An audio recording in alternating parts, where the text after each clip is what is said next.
podría estar resentido por una sola célula, no necesariamente por un órgano. Lógicamente, si hay un problema en el órgano cardíaco, el problema es serio. Pero podría también limitarse al problema de una célula o de un ligamento. En el caso mío, que tengo algún problema con un ligamento en la rodilla derecha. No es un órgano, pero sí es un tejido propio del cuerpo y pudiéramos irnos inclusive más profundamente. De manera que la salud es integral. Y así como les decía que usted puede ser físicamente muy saludable, pero con algún problema mental, también podría ser un problema social que afecta, desde el punto de vista de la OMS, afecta el cuerpo, afecta el funcionamiento del cuerpo. Me puse a investigar acerca de la visión moderna acerca de la salud y saqué unas 4 directrices en cuanto a lo que entienden los que manejan esto de la salud. 4 directrices que nosotros podemos extrapolarla a la iglesia. Por ejemplo, ¿qué quiero decir con ello? Si usted le pregunta a un experto en fisicocultura, esos que ponen los cuerpos así como Wilson Santos, así grandote fue. Le pregunta, ¿qué se necesita para tener un cuerpo saludable? Esas personas que tienen muchos años estudiando acerca del funcionamiento y cómo poner los cuerpos en su máximo esplendor, le van a decir, hay 4 cosas, al menos 4 cosas en las que tú tienes que enfocarte. Una de ellas acabamos de hacerla, la alimentación. Importantísimo, ¿verdad que sí? La alimentación. El segundo es el ambiente. El ambiente, el tono social, influye muchísimo, sobre todo en el aspecto mental, en el aspecto de la disposición.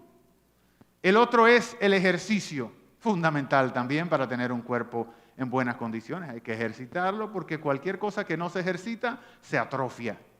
Atrofiar quiere decir que si no se le da uso, se va a descontinuar. Finalmente, todos coinciden en que también la salud necesita de un propósito de vida.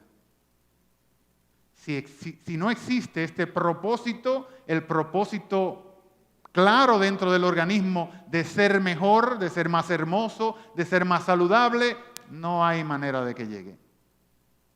Pero si usted quita cualquiera de estas patas de esta mesa, la mesa se cae. Si quita la alimentación porque usted tiene muy buena motivación, usted es un verdugo, usted tiene muy buena motivación y le quita la pata de la alimentación, se va abajo. Si le quita la pata del ambiente, usted puede estar muy bien alimentado, tener mucha motivación, pero está en un ambiente malsano y eso va a dañar su salud completamente.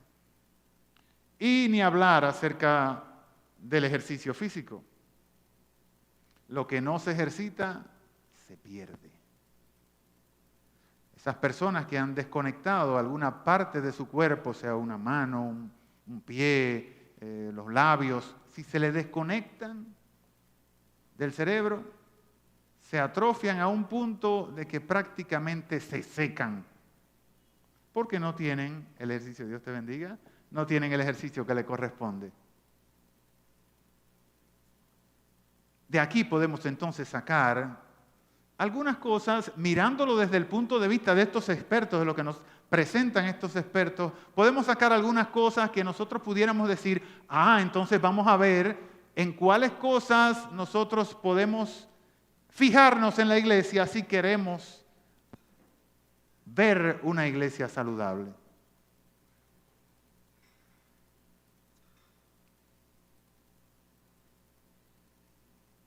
Y vamos a verla enfocada no solamente en el Nuevo Testamento, sino vamos a verla a través de toda la Biblia. Sería, en términos prácticos, imposible que nosotros rodemos por toda la Biblia en, 4 horas que yo voy a durar hablando, no, quizás 1 hora. Pero físicamente imposible que nosotros dilucidemos todas estas ideas a partir de esto. Pero sí vamos a ir puntualmente a algunos libros de la palabra. Y pudiéramos hacerlo desde el punto de vista, como extrayéndonos a esta situación y ver la iglesia como que está ahí puesta, ahí delante de nosotros, que no somos parte de la iglesia. Vamos a verla como nos vería el público, las personas que no pertenecen a la iglesia. Esto es una visión. Pudiéramos ver estas características que le estoy mostrando desde ese punto de vista. Pudiéramos verlo internamente también, porque nosotros sabemos de qué adolecemos, cuáles son nuestros dolores, qué es lo que significa de qué adolecemos, y cuáles son nuestras fortalezas también. Pudiéramos verlo como una imagen que se presenta en los propios escritos sagrados. Esto es, mirándonos como la iglesia de Tesalónica, por ejemplo. Lo que hemos leído el libro de don Amaury Marrero, conocemos esto. La fidelidad de esa iglesia, la propiedad con la que esa iglesia se movía, caminaba. Una iglesia que era muy parecida, desde mi óptica, era muy parecida a la iglesia de nosotros aquí en Santo Domingo. Porque este es un pasadero continental, así como Tesalónica era la cabeza de Macedonia en el momento en el que Pablo llega a la iglesia. Y era la ruta, así como Santo Domingo, que fue en su momento el enlace entre el antiguo el mundo viejo y el nuevo mundo. Así pudiéramos vernos a nosotros mismos, o vernos como la iglesia de Galacia, o la mayoría de las otras iglesias, la de Éfeso, la de Filipos.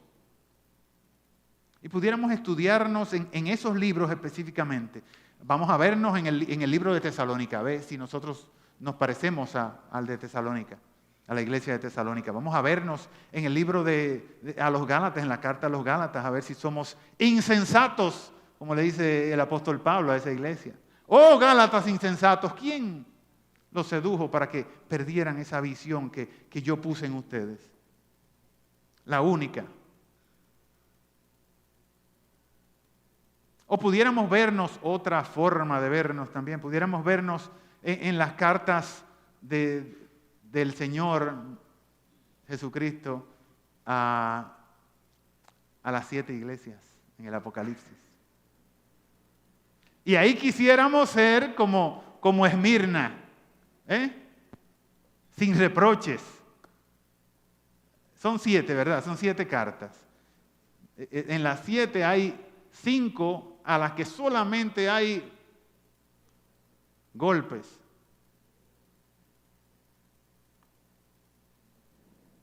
Pero hay 2 de las que me gustaría formar parte. Y estoy seguro de que todos ustedes quisieran formar parte de iglesias como la iglesia de Filadelfia y la iglesia de Esmirna. Y así pudiéramos ver muchísimas otras cosas. Pero vamos a enfocarnos, como les dije, en que, como yo soy químico, vamos a ver acerca de algunos análisis y características que tiene o que debería tener una iglesia saludable. Debo aclarar, antes de comenzar, que así como en el libro de Gálatas, en el capítulo 5, versículo 22, cuando el apóstol habla acerca del fruto del Espíritu, no los frutos del Espíritu. El fruto del Espíritu es amor, gozo, paz, benignidad.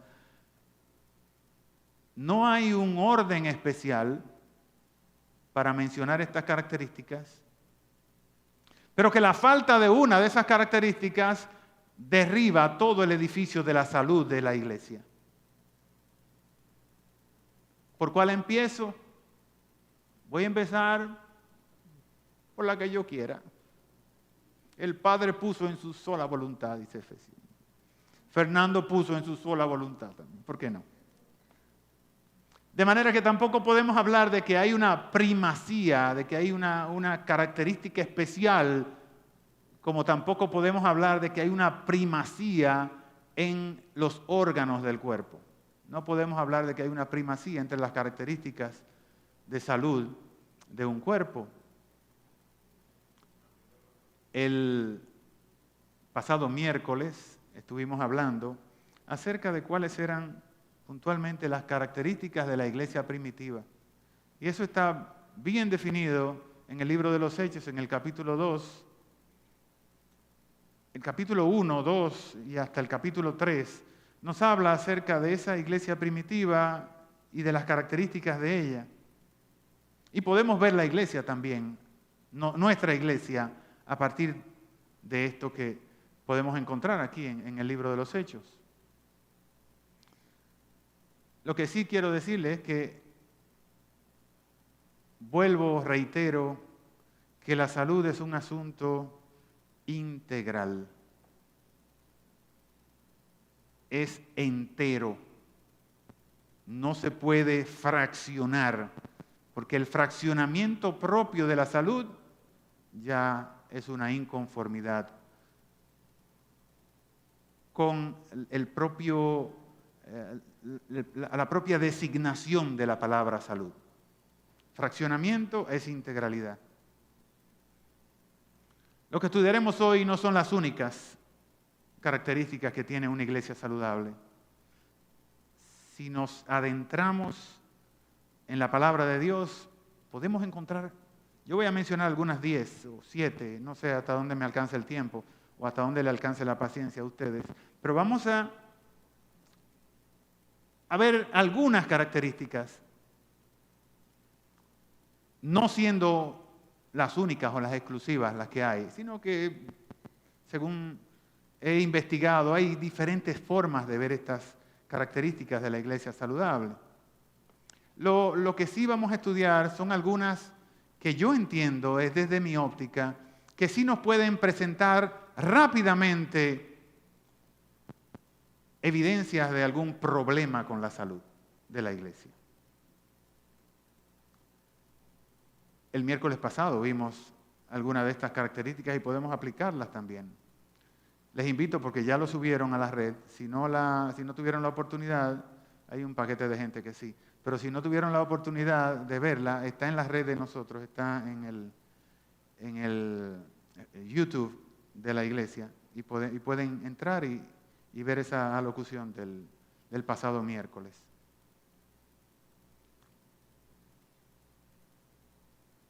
De cualquier forma,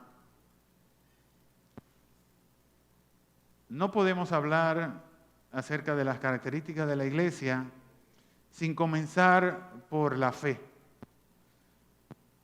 Pero químicamente la fe no es medible, es un intangible. Así que nos vamos a limitar a medir las cosas que son tangibles.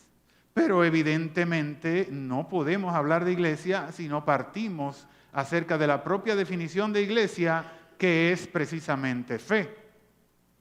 Cada iglesia es una confesión, es una demostración de la fe. Quisiera comenzar entonces, como les dije, arbitrariamente, por lo que yo entiendo que debería ser, desde el punto de vista de la propia definición de lo que es una congregación, de lo que es una iglesia, cual que sea el Dios de esa iglesia, por la adoración, como primera característica. Una iglesia, por definición, es una congregación de personas que se dedican a la adoración o al culto. Les decía el domingo pasado que me enteré que está prosperando por allá por Colombia la iglesia satánica. Un culto. Viene una persona y les rinden adoración. Me imagino que de la misma manera en la que nosotros rendimos adoración al único Dios verdadero. Pero ellos también. Y de la misma manera cualquier otra iglesia puede verse como un grupo de personas que rinden culto y adoración.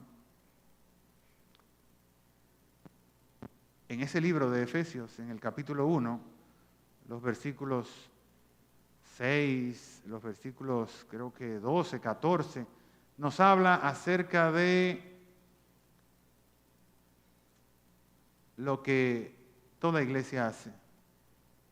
Hemos sido creados para la alabanza de la gloria, de la gracia de nuestro Señor. Enfáticamente lo dice esta carta. Y ese es el fin de toda iglesia. Vamos a ver entonces que una iglesia sana es una iglesia que está centrada en la adoración del Señor. Todo tiende a darle gloria, a darle honor a nuestro Señor, Creador y Dios. La meta de todo cristiano es, pues, el conocimiento de Dios. El llegar a conocer a Dios, a saber cuál es su pensamiento. Ese debe ser el norte de todas nuestras vidas.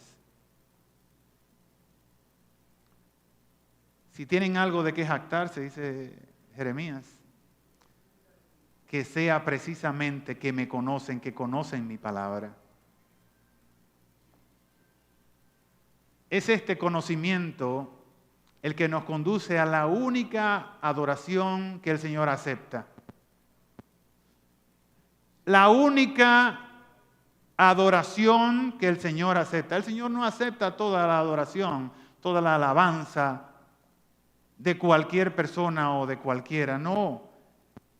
En la conversación del libro de Juan, de la samaritana con nuestro Señor Jesucristo, Él establece en el capítulo 4, tales adoradores el Señor. Ella estaba perdida, igual que mucha gente también está perdida, porque ella andaba buscando un lugar donde adorar. Es el monte Gerizim, es ahí donde se debe adorar. Pero los otros dicen que no, que es en Jerusalén que se debe adorar. Se adora en espíritu y en verdad. Dios es espíritu, le revela él a ella.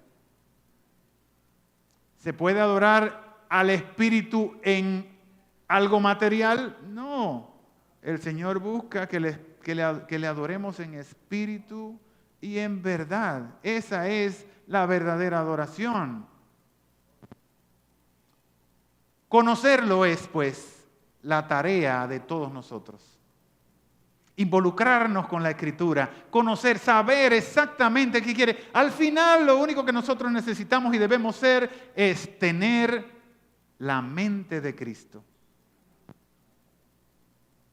Y Cristo, la mejor característica que puede tener es que conoce al Padre. Él sabe, Él entiende, Él comprende. Él es de la misma sustancia del Padre. Y nosotros podemos llegar también a conocer. Es nuestro norte. Es lo que nosotros debemos hacer. Es lo que debería ser nuestro empeño. ¿Por qué? Porque en la medida de la que usted conoce a Dios, en esa medida usted puede adorar a Dios. La adoración está supeditada al conocimiento de Dios.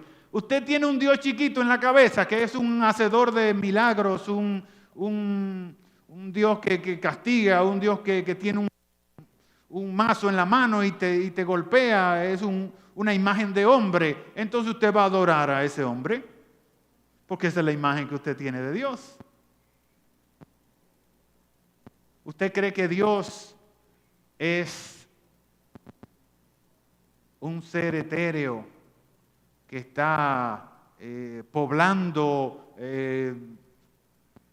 las vísceras del universo por allá afuera? A ese Dios es que usted va a adorar, porque ese es su conocimiento de Dios. Y el conocimiento, les reitero, el buen conocimiento de Dios es quien hace la adoración que usted hace para Dios. Es quien aporta para la adoración del Dios al que nosotros servimos. El tamaño de Dios en tu concepción propia dará como resultado profundidad bíblica y al mismo tiempo perfección de adoración. Una iglesia sana es una iglesia que adora perfectamente en espíritu y en verdad a Dios. Dice acá que es idolatría adorar a un Dios con limitaciones. Es idolatría adorar a un Dios inventado por otros, fuera de la palabra de Dios, su revelación. Muchas veces por falta de comunicación con Él. Poner el corazón en un Dios que sea diferente al Dios de la Biblia, dice el apóstol Pablo, es anatema, es maldición. Dice el apóstol Pablo, dice, si yo o cualquier otro, es más, si un ángel del cielo viene y trae un evangelio diferente al que yo les he enseñado, sea maldición.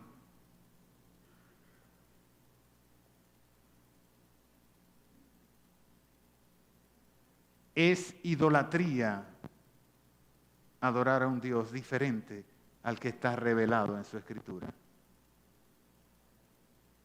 De manera que adoración es obediencia, en primer término, la consecuencia natural de conocer a Dios, de vivirlo y vivirlo en su revelación, en su palabra. Dice el apóstol Pablo en el capítulo 12 del libro de Romanos, que es nuestro culto racional. La adoración es la forma de vida, no es venir y saltar como un cabrito o caerse o en medio de la congregación o revolcarse o muchísimas otras formas más que tenemos de ver la alabanza y la adoración. Eso no es adoración. La adoración es un estilo de vida, es una forma, es un compromiso con lo que usted conoce de Dios, con lo que le ha sido revelado en su palabra y las veces que usted se ha acercado a la misma. Venir a la iglesia es una forma de adoración. Escuchar la palabra, leer la palabra internamente es una forma de adoración. Las alabanzas también, dice que Dios habita en la alabanza, no quitan, no dejan de ser adoración. Poner atención a la exposición, como en el día de hoy, esto es adoración. Pero tengan cuidado, porque la adoración no es solamente la fijación, sino también en la respuesta mental a esa exposición de la palabra. Hasta ahí llega la adoración. ¿Cómo estamos respondiendo a lo que estamos escuchando, a lo que estamos leyendo, a lo que estamos viendo? Eso es adoración. La forma en la que tú reaccionas a la palabra de Dios. Todo eso es precisamente adoración. Los pensamientos son en respuesta a lo que escuchamos y lo que leemos. Y los pensamientos al final son los que van a formar nuestra forma de actuar. Y esa forma de actuar es precisamente la adoración que el Señor necesita, merece, busca de todos nosotros. Finalmente, esta palabra es una de las más incomprendidas por todos o por la gran mayoría de las iglesias. Adoración no es cantar, como les dije. En todo caso, eso sería alabanza. La adoración es un estilo de vida. Es un conocimiento íntimo, es una necesidad de buscar, conocer, palpar al Dios que nos creó, de darle toda gloria a través de cada una de nuestras acciones, de nuestros pensamientos. Es muy peligroso adorar a un Dios que nos presentan de una manera imperfecta. Es muy peligroso hacernos una imagen de Dios que no sea la que está revelada aquí en su palabra. Como base o como consecuencia, no sé, de nuestra adoración, y por eso arranco con la adoración, necesitamos saber si nuestra iglesia es una iglesia bíblica. No un templo bíblico, una iglesia bíblica. Una iglesia debe estar basada solamente en la Escritura. no en lo que escribió un sabio, un filósofo, un erudito, no lo que comentó de lo que estaba escrito, aunque los comentarios a veces son buenos para nutrirnos, pero eso no tiene nada que ver con la responsabilidad bíblica de la iglesia. Una iglesia debe estar basada solamente en la Escritura. No hay otro manual, no hay otras opiniones, porque solo la palabra fue quien nos trajo hasta este punto. No desde ese 12 de enero de 1940, no. No desde Lutero, no desde Pentecostés, es desde las mismas entrañas de nuestro Señor Jesucristo. Esa palabra fue quien nos trajo hasta donde nosotros estamos ahora. Entonces nosotros tenemos un compromiso con esa palabra de verdad. Palabra de verdad que es a la vez el medio de nuestra salvación. Fíjense esto. Es la palabra quien nos salva. Todos hemos sido salvos por la palabra. Vamos a ver, primera de Pedro 1:23. El apóstol Pedro, hablándole a los expatriados, a toda esa gente que estaba fuera de Jerusalén, que habían salido prácticamente corriendo por su vocación cristiana. Dice, versículo 22, habiendo purificado vuestras almas por la obediencia a la verdad mediante el Espíritu, para el amor fraternal no fingido, amaos unos a otros entrañablemente de corazón puro, siendo renacidos no de simiente corruptible, sino de incorruptible por la palabra de Dios. Nosotros nacimos por la palabra de Dios. Hemos nacido, dice el apóstol Pedro, siendo renacidos no de simiente corruptible, sino de simiente incorruptible. ¿Por qué? Por la palabra de Dios. Es la palabra quien nos vivifica, quien nos hace renacer para una esperanza viva. La palabra de Dios que vive y permanece para siempre, dice el versículo 23.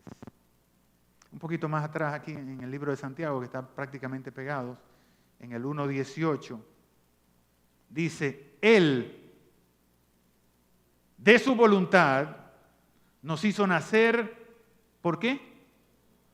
Por la palabra. Es la palabra lo que nos ha hecho libres. Como dice el Señor en Juan 8:32, y conoceréis la verdad, y la verdad de esta palabra los va a liberar, les va a dar toda libertad.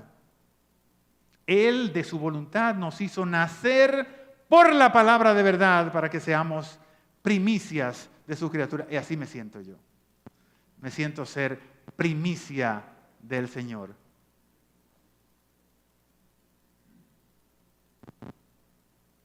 Pero también no solamente nos vivifica, nos edifica, nos hace renacer, sino que también la palabra nos transforma. Porque tenemos un ministerio, el ministerio de la santidad. Hemos nacido para ser santos, así como Wilson y su hermano, o más allá.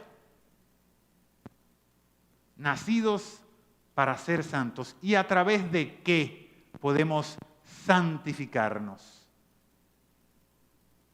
En la oración de Juan 17, el Señor le dice, santifícalos en tu verdad. ¿Quién es que santifica? La palabra, la verdad de Cristo. Esa es la que nos lleva a la posición real y única que todo cristiano debe tener, la santidad.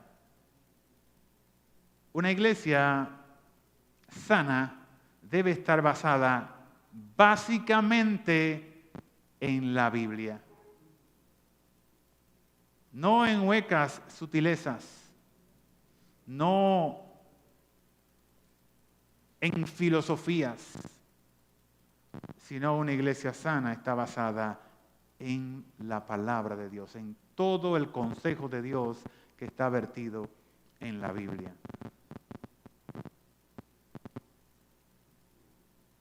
Santifícalos en tu verdad.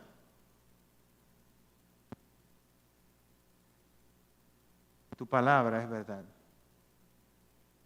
Santifícalos. Hazlos santos, pide el Señor. Requisito indispensable para ver a Dios. Sin santidad nadie verá al Señor. No es una opción la santidad para nosotros. Es un camino que debemos trillar día a día hasta nosotros conformarnos a la imagen de Cristo. En estos días he estado viendo reel de Instagram de un muchacho que tiene un reto. Él tiene que pintar, dibujar, hacer arte diferente, 365 días. Él se propuso hacer durante todo el año, hacer 365 formas diferentes de arte. Pero él es un, digamos que sí, él es un maestro haciendo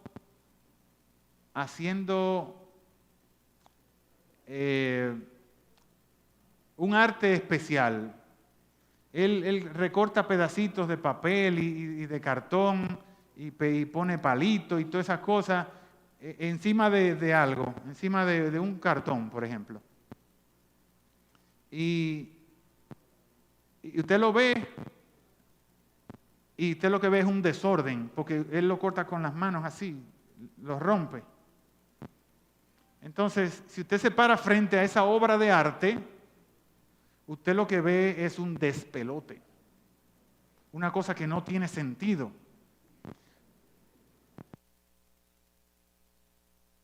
Él pone muchas cosas aquí arriba, muchos pedacitos de cartón y papel y plástico y todas esas cosas.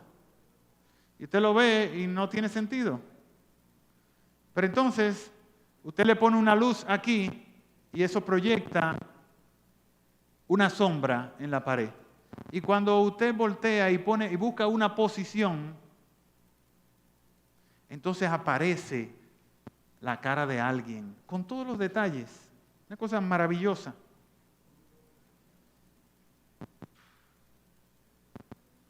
Preciosa de verdad, ¿eh? Él puede hacer casi cualquier cosa, una forma de dibujar. Y él es experto en eso. Así yo me imagino que hace la palabra en nosotros.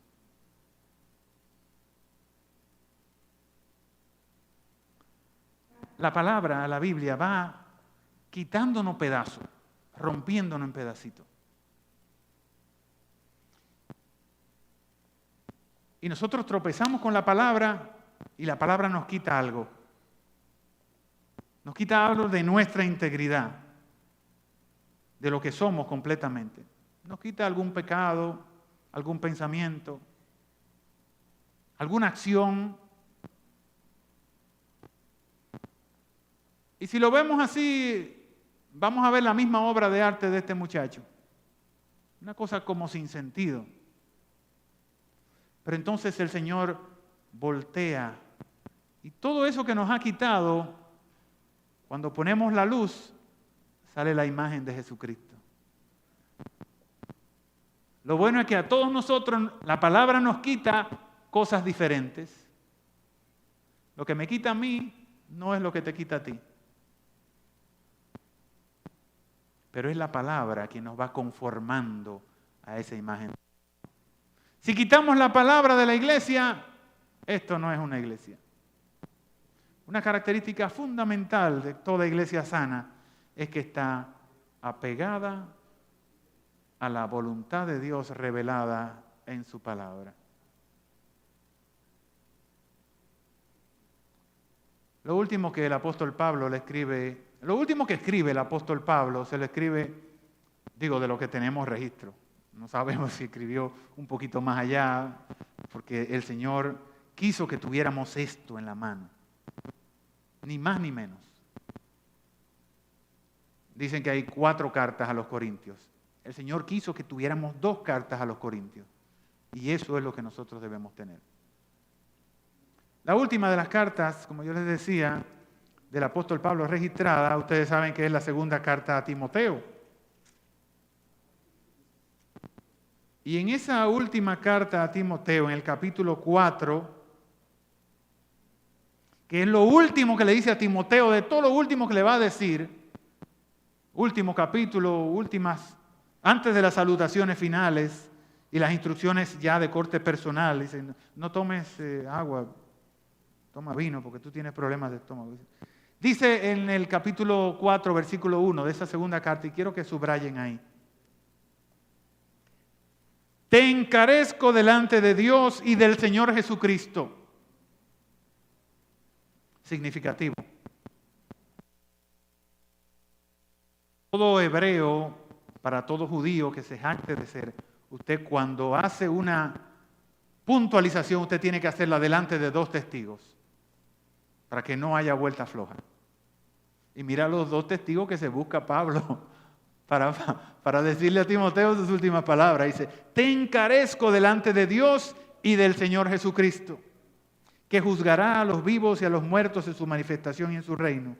Que prediques la palabra, que instes a tiempo y fuera de tiempo, redarguyes, reprende, exhorta con toda paciencia y doctrina.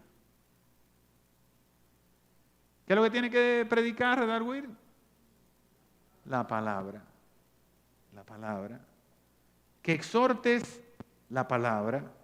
Que traces bien, dice en otra ocasión, le dice al mismo Timoteo. Que traces bien la palabra de verdad.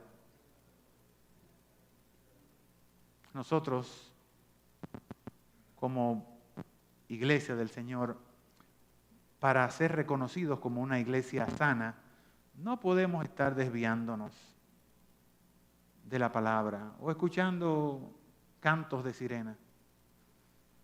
Toda nuestra predicación, todas nuestras reuniones deben estar versadas en la palabra de Dios, exclusivamente en la palabra de Dios.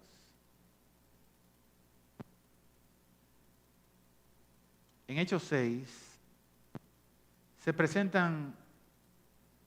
una situación primero. Se presenta quizás el primer gran problema de la iglesia. Si ustedes leen Hechos del 1 al 5, van a ver cómo la iglesia es un dechado de virtudes. Ahí no pasa nada malo. La iglesia es progresivamente santificada, preciosa, hermosa. Pero en el capítulo 6 aparece el primer.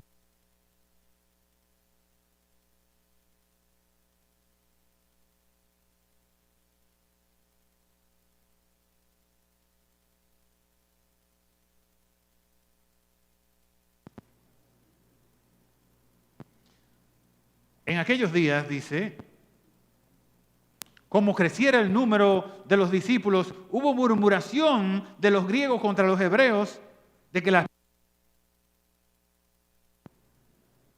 eran desatendidas en la distribución diaria. Entonces los 12, porque ya estaba elegido el apóstol sustituto, convocaron a la multitud de los discípulos y dijeron, no es justo que nosotros dejemos la palabra para servir a las mesas. ¿Ven el problema aquí? Los griegos y los hebreos, ya la iglesia crecida, estamos hablando de una iglesia de más de 8,000 personas, 3,000 en la primera y 5,000 en la segunda predicación de Pedro.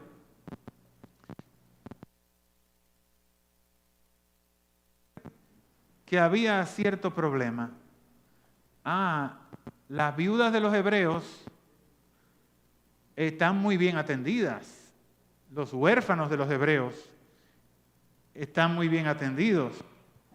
Pero las viudas de nosotros no están como deberían. O sea, le están dando preferencia.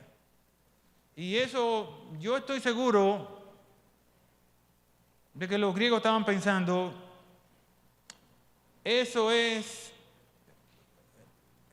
tiene que ver con que no son los apóstoles quienes están haciendo la distribución. Porque como los apóstoles son santos y están conducidos por el Espíritu Santo, los apóstoles, si fueran ellos mismos que hicieran la distribución, todo estaría bien. Pero como lo están dejando a esos judíos malévolos, ellos están haciendo lo que quieran y están beneficiando a los suyos. Ahí está el lío. Entonces los 12 convocaron a la multitud de los discípulos y dijeron, no es justo que nosotros dejemos la palabra de Dios para servir las mesas. Buscad pues, hermanos, de entre vosotros. Si ustedes tienen algún problema con eso, búsquense hermanos que no sean de Jerusalén. Busquen hermanos griegos de entre ustedes mismos. Ahora sí, eso sí, hermanos de buen testimonio, dice acá. Varones de buen testimonio, llenos del Espíritu Santo y sabios. Y nosotros le vamos a dejar el trabajo de entregarle eso. Porque nosotros, dice el versículo 4, vamos a hacer un coro ahí, ¿qué les parece? Vamos a leerlo en coro ahí todito. 1, 2, 3, 4. Y nosotros persistiremos en la oración y en el ministerio de la palabra. Una iglesia saludable no deja de hacer lo otro. No deja de hacer lo que socialmente es necesario. Pero una iglesia saludable ora y ministra la palabra. Ora y ministra la palabra. Ora y ministra la palabra. Constante y continuamente. Esos son pues dos análisis que tenemos que hacernos nosotros para saber si somos una iglesia saludable. Oramos y predicamos la palabra. ¿Qué podemos decir acerca de la oración?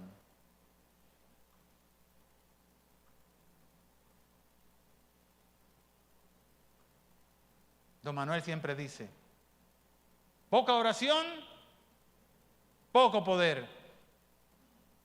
Mucha oración, mucho poder. La oración es el puntal de la iglesia. Mira cómo lo ponen. A mí me encanta la narrativa de Lucas de por sí, tanto en su evangelio como en el libro de los Hechos. Pero me encanta la precisión de Lucas. ¿Cómo pone?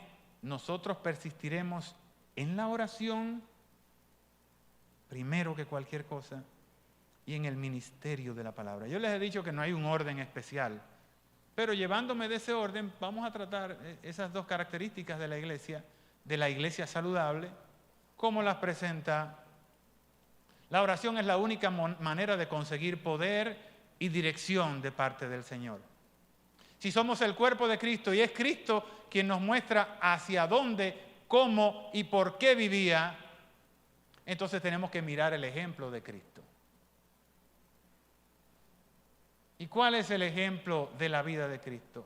Una vida de constante oración. Una iglesia que desdeña la oración, que la relega como parte de su comunión propia con el Señor, o la considera inútil o la considera irrelevante, demuestra tener muy pobre concepto del Dios al que dice adorar. Una iglesia que ora es una iglesia que prospera.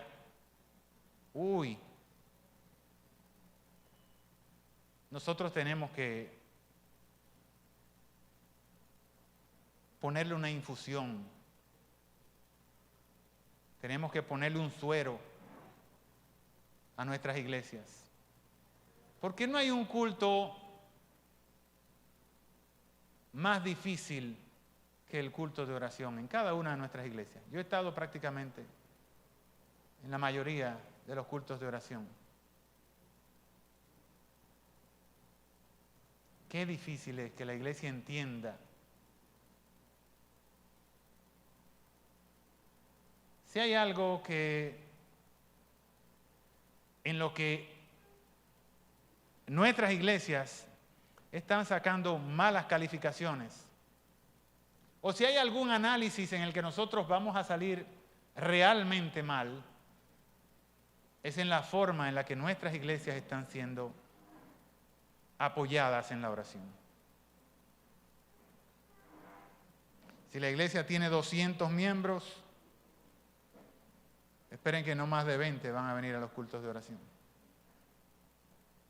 En el mejor de los casos.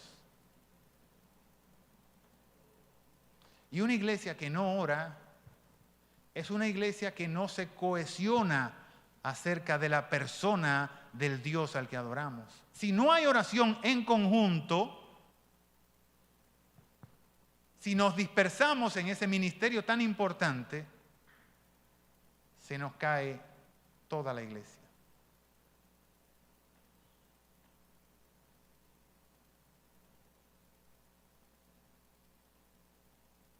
Lo otro es en el ministerio de la palabra, dice Lucas aquí en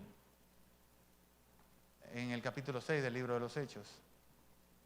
O sea, que era lo que realmente estaba pasando, lo que pasó, porque Lucas lo que hace es una descripción. Lucas no estaba ahí, yo estoy seguro de que Lucas no estaba ahí, pero Lucas investigó diligentemente qué fue lo que pasó en esa reunión. ¿Cómo fue que se dio ese primer problema de la iglesia? Para mostrárnoslos a nosotros.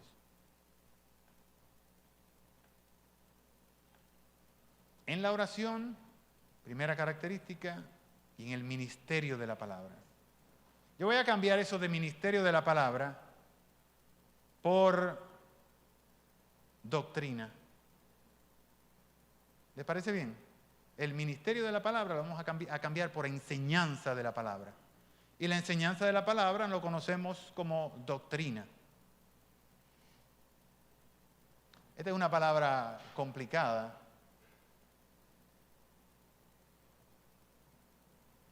Porque todos nosotros sabemos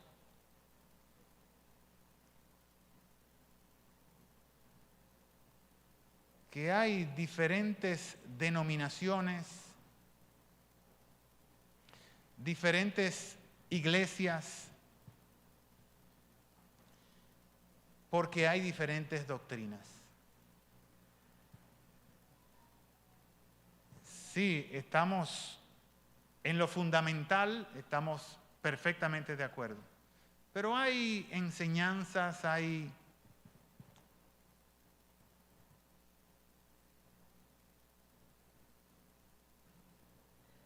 reconocemos puntos de vista diferentes, porque lo interpretamos, la misma palabra la interpretamos de una u otra forma. Y es esa interpretación, esa forma de ver la palabra de Dios, la luz que arroja, lo que conforma la doctrina de cada iglesia.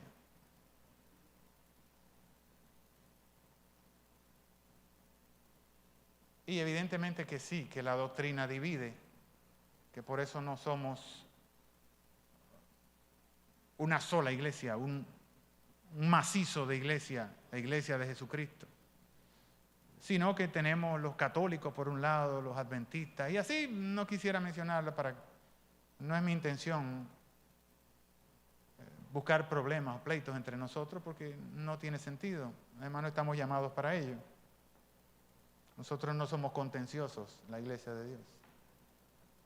Pero sí tenemos que ver que sí.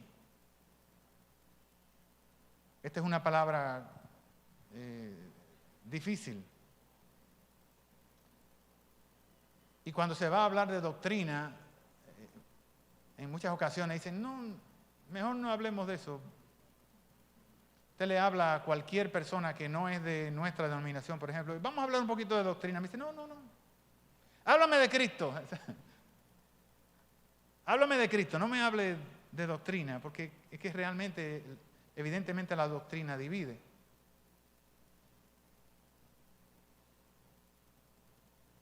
Hay una parte de la predicación de Sproul, de R.C. Sproul, que a mí me encanta respecto de esto. Y él dice eso, precisamente. Él dice, por supuesto que la doctrina divide. Claro que la doctrina divide. Yo te voy a enseñar, dice Sproul, yo te voy a enseñar la primera vez que la doctrina dividió. Dice, casi que puedo ver cómo estaba Eva en el Edén. Y entra este tipo, seguramente caminando, porque dice que después el Señor lo puso a comer polvo. Entra la serpiente, que debería ser hermosa, y con sus 2 o 4 patas, no sé. Y le dice a Eva, con que el Señor te dijo que si comías de ese árbol que está ahí, ¿morirías? ¿Qué es eso? ¿Qué disparate es eso? La palabra de Dios le había dicho a Adán y a Eva, no comerás de ese árbol porque ciertamente morirás. Eso es doctrina. Y llegó la serpiente y les dijo, ¿se están pensando en pajaritos preñados? No van a morir.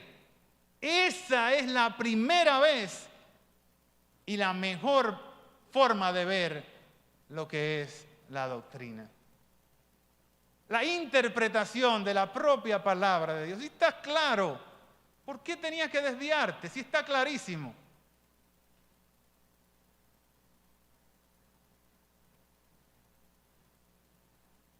Nuestra interpretación de la palabra, nuestra doctrina, nuestra enseñanza es fundamental para la salud de toda la iglesia.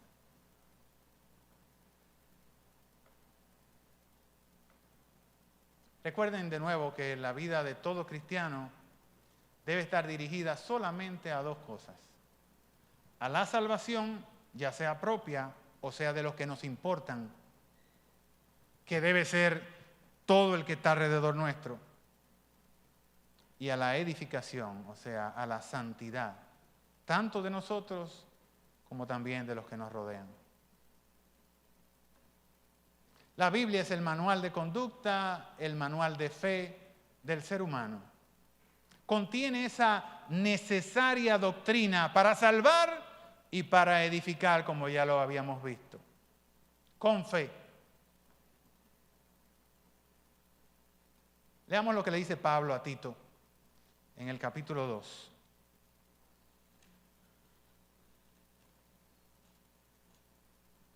Pero tú, habla lo que está de acuerdo con la sana doctrina.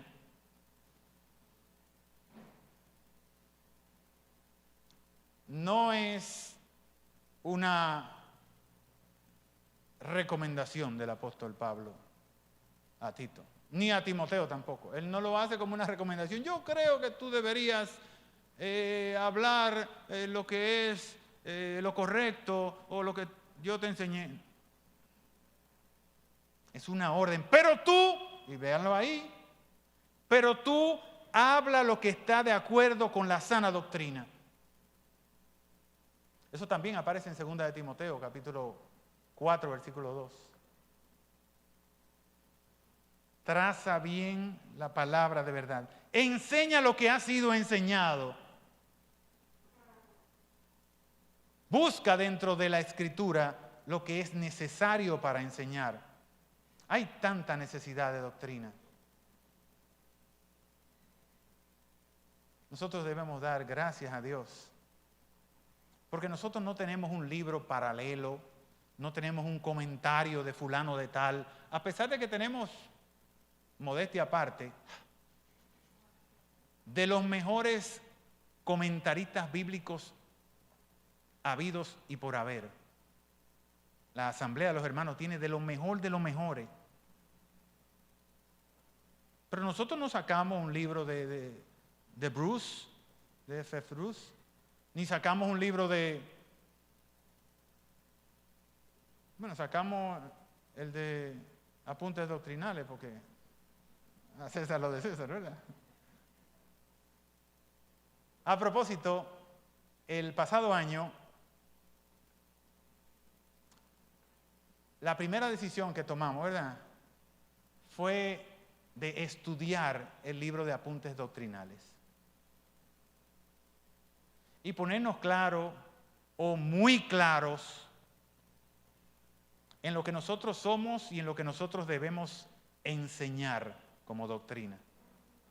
Y en eso estamos. Nos hemos pasado un año entero. Yo no sé si las damas terminaron. ¿Terminaron? Todavía. Nosotros vamos como por el capítulo 3, ¿verdad? Estamos estudiando el Espíritu Santo. O sea que nosotros esperamos que cuando el Señor vuelva lo hayamos terminado. Es más, que venga cuando quiera, que lo estamos esperando. Allá no necesitaremos más doctrina porque Él será el sol de nuestros días. Pero tomamos una buena y sana decisión de estudiar doctrina por grupo. Las escuelas dominicales de nuestro templo bíblico de Villa Francisca estamos estudiando continua y constantemente el libro de Apuntes Doctrinales. Desde hace un año. Buscando, cimentando nuestro conocimiento solamente en la palabra de Dios. En el libro de Hechos, en el capítulo 2, versículo 42, ahí habla también acerca de la necesidad que tenía esa iglesia primitiva de hacer doctrina. Porque la doctrina no se conversa, la doctrina no se piensa, la doctrina se hace. Es nuestra forma de vivir.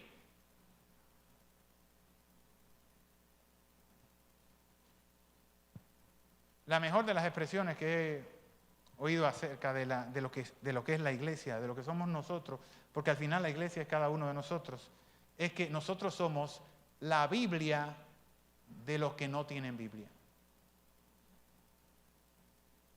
Nosotras, nuestra forma de caminar, nuestra doctrina, nuestra conducta es la Biblia de los que andan por ahí que no saben lo que dice la Biblia. Ellos nada más se van a fijar en lo que nosotros hacemos, nosotros translucimos, nosotros dejamos ver de lo poco que tenemos de Cristo.